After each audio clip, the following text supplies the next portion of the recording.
The Gospel according to Mark, the 8th chapter. Then he began to teach them that the Son of Man must undergo great suffering, and be rejected by the elders, the chief priests, and the scribes, and be killed, and after 3 days rise again. He said all this quite openly, and Peter took him aside and began to rebuke him. But turning and looking at his disciples, he rebuked Peter and said, "Get behind me, Satan, for you are setting your mind not on divine things, but on human things." He called the crowd with his disciples and said to them, "If any want to become my followers, let them deny themselves and take up their cross and follow me.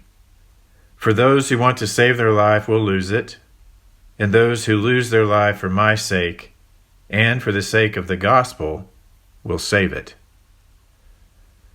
For what will it profit them to gain the whole world and forfeit their life? Indeed, what can they say in return for their life? Those who are ashamed of me and of my words in this adulterous and sinful generation, of them the Son of Man will also be ashamed when he comes in the glory of his Father with the holy angels." The Gospel of the Lord.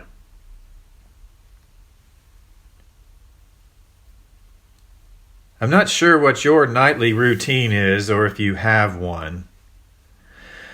But the first thing that I do when I get home at night is go upstairs and change into my comfy clothes. My comfy clothes are clothes that I have had for a long time. Things like t-shirts, sweatshirts, and sweatpants or shorts. Ones that are past the point of being presentable to the outside world, so my family says. I don't see a problem, though.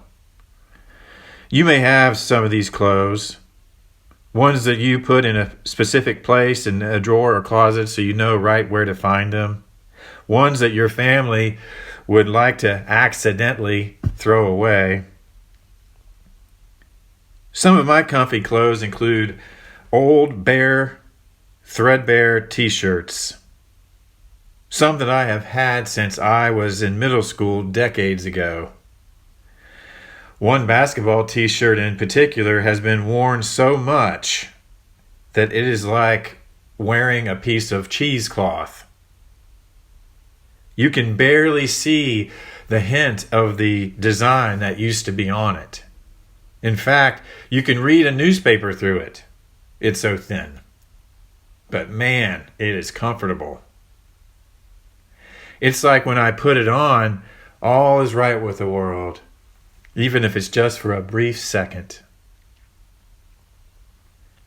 I wonder if that sensation comes from the actual comfy clothes or also from the way that I feel when I'm wearing them. At home, warm, relaxed, my mind at ease. I guess I would say that my nightly routine allows me to get into my comfort zone, physically and mentally. Wouldn't it be great somehow to figure out how to always be in our comfort zone? Do you think that Jesus spent a lot of time in his comfort zone? It doesn't seem like it, does it? In today's gospel, Jesus talks about getting right into the thick of it, making his first of 3 predictions about his suffering and death. In these sentences, the Greek text has the word "de," which means must, or it is necessary. Jesus says that he must suffer, and it is necessary that he do this. One scholar points out that many of the first century Jewish people saw the Messiah as a glorious and powerful figure, not a suffering one.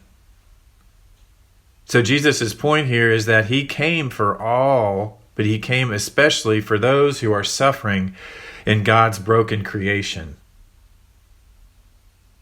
We see over and over how Jesus met the poor. He met the hungry. He met the sick, the outcast, and he met them all in their suffering. So right after Jesus says that he is going to die and suffer, now for the kicker. He says that his followers should deny themselves and take up their cross and follow him. So let's break that down. First, deny yourself. Jesus probably means for his followers not to think about yourself first and put others first. Put him, Jesus, first in the things that you do in your life. Second, take up your cross. All who heard him that day knew that the cross or crucifixion is a terrible way to die. It was the worst way to die that the Romans could come up with at the time. So what is Jesus trying to say here? Maybe he's saying that suffering is inevitable. When pushing past the comfortable, it is inevitable, especially when we put others first. Jesus' relentless insistence on restoring the broken and outcast drove much hostility toward him. And insinuating that something is more powerful than the Roman Empire drew resistance as well. In these Greco-Roman times, anyone bucking the system like that or challenging the status quo suffered blowback from the powers that be. So given all this, Jesus must have sensed that following him would be way out of the disciples' comfort zone. But regardless of all that, he told them, this is what it's going to take, taking up your cross and following me. And by the way, this message wasn't just for the disciples. No sooner than Peter seemed to confront Jesus about his thoughts, Jesus turns and directs this teaching to the whole crowd, thereby indicating that this applies to everyone. He asks any would-be follower out there to deny themselves, take up their cross, and follow him. And again, given the surrounding circumstances at the time, this is a tall order in those days. But what about now? What does denying ourselves, taking up our cross, and following Jesus look like today?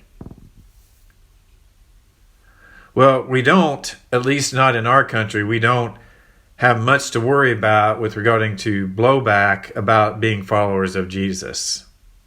Yes, not everyone believes exactly as we do, and there are different faith traditions and denominations in Christianity. But at least, or in our context, like here at Messiah, we are not concerned with being persecuted or crucified for our faith in Jesus. Such drastic things are not like they used to be in Jesus' time. Frankly, though, we can maintain our faith without really getting out of our comfort zone. Staying in that old t-shirt, so to speak, in those comfy sweats. Or we can look at Jesus' example for us. Jesus didn't stay comfortable. He changed the game. He knew that the powers that be were not going to let him keep saying what he was saying and doing what he was doing. So by the time he prophesied these 3 times to the disciples about his suffering and death, he knew that where he was headed, to his death. But despite that, he would not deny that he was God incarnate. He would not deny that there was something more powerful than the Roman Empire. He would not stand by while people were sick and hungry and naked, even if they needed help on the Sabbath. He would not ignore the poor or the marginalized, and nor the oppressed. Nothing was more important than healing and caring for those suffering and spreading the good news of God's saving message to all people. And this was going to get him killed. He spoke openly about how he knew he would die, but he also foretold his rising on the third day. And this was the good news then and the good news for us today. Because Jesus overcame suffering, death, and the grave. And his followers will have the same opportunity to overcome sin and death as we pass from this life to the next. So as resurrection people, we hold this promise in our hearts each day in whatever challenges that we may face, knowing that God has something awesome in store for us. But in the meantime, when we read this gospel text today, what does it mean to you right now when Jesus asks you to take up your cross and follow him? Just in case we missed it in the text, God spells out how important this is for us. Those who lose their life for my sake, which means losing their life may be said in another way, to give their lives in service to him. So those who lose their life in service to him, or give their life in service to him, and for the sake of the gospel, will save it. Each gospel account has this particular discourse by Jesus, but Mark's gospel, today's account, is the only one that includes for the sake of the gospel. It is important then that we notice that it's about Jesus and the gospel. When we take up our cross, whatever that looks like for each of us, it's about Jesus, the good news in the flesh, and the gospel, sharing and spreading that good news. The good news of Jesus, of God's saving grace, love, and forgiveness, and spreading that good news all around. Pushing beyond our comfort zones into new places that need to hear about and feel God's love through our hands and voice. Doing this, as Jesus says, for the sake of the gospel, doesn't feel like a suggestion to me. It feels more like a request from our God to persevere in spreading the good news and loving our neighbors as ourselves. You might be saying, well, how can I do anything other than what I'm already doing every day? I really don't know what else to do. And in thinking through that, I thought about how God blesses us with many vocations. The Christian vocation, being a spouse, being a sibling, being a parent, a relative, a student, our professional vocations. And you may not think that you have an impact in those vocations. But by serving in these vocations, you are, because it gives us a chance and a way to serve others.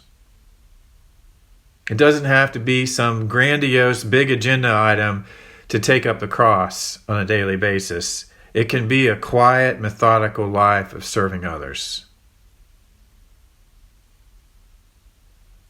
But it's important that we do this. Our vocations change. How we spend our time changes throughout our lives. As time becomes available, do we fill back that time by increasing our discipleship vocation, or do we fill it with something more in our comfort zone? It's important to enjoy ourselves, and sometimes we just want to stay comfortable. But in those times, when we choose to push into the uncomfortable, God tells us that discipleship will provide abundance beyond our imagination in joy and love and compassion. And as things change in our lives, God calls us to choose to fill that gap with following Jesus. We can choose something in our comfort zone or take Jesus' example and cross the line maybe, step out. It might not always be that there's a clear path out there, and maybe that's because we're all so different. It's different for each of us. It's not a cookie-cutter solution. But in this Lenten season, a time for discernment, where is God asking you to get out of your comfort zone and take up your cross? Taking up our cross is an active thing, something God calls us to do every day. What does this look like for us? Maybe we feel like our work is done. The kids have all moved out. We might be retired, or our relatives are all gone or live away. What is left for us to do? Or, I'm only a teenager. What can I do to take up my cross in service to others? I don't know specifically what it is. Because I believe that we each have to discern what God is telling us to do in response to God's love, grace, and forgiveness. This discernment seems to be lifelong, doesn't it? We all do it, from the youngest to the oldest. Persevere in this discernment. Get out of those comfy clothes every once in a while, so to speak. Think about it. Pray about it as we walk our Lenten journey together. God asks that we do this. But remember, we're never alone. The Holy Spirit leads us in our daily walk, whispers in our ear. Allow yourself to be led.